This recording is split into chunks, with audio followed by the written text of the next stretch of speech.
Well, it's Riley Laychuk here in the CBC Forecast Center. Wanted to bring you a little bit of an update on the long-range forecast for northern Manitoba in light of the fires that we've been seeing in places like Pimicikamak, Flin Flon, Sheridan, up through Lynn Lake. As we get through the day on Tuesday here, you see this area of low pressure. This has brought a little bit of precipitation to far northern Manitoba. I mean, not as much as we'd like, but we'll take what we can get at this point.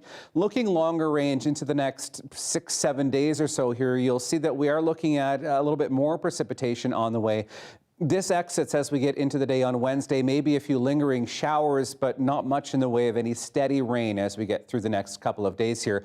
That dries up. We're left with mainly sunny skies as we get toward the end of the week, and then we see another system approaching, another area of low pressure out of Saskatchewan moving along the northern prairies. Again, this is just one forecast model run of what could happen, so things could change quite a bit between now and then, especially when you get into some of these longer range forecast models. But at least into Saturday, we are looking at a little bit of precipitation. We'll talk amounts in just a moment into northern Manitoba.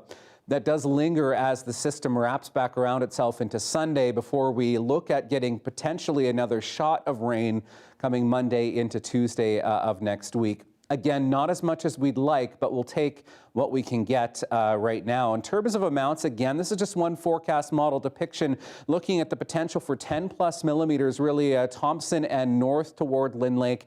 5 to 10 millimeters, I think, is probably a fairly safe bet for places like Norway House in through Flin Flon. Again, pretty negligible in terms of precipitation, but it's some rain. It is a start to get things wet once again. All right, winds have played another huge factor as we've gotten throughout the last couple of days. We've seen some gusts up to 50, even 60 kilometers an hour. As we go through time, as we get into the day on Wednesday, we see winds starting to back off a little bit. This will also help fire crews in addition to some of the cooler weather we've seen. As we get into the day on Thursday, you can see winds dropping off significantly. That should help to limit some of that fire movement as we get toward the end of the week.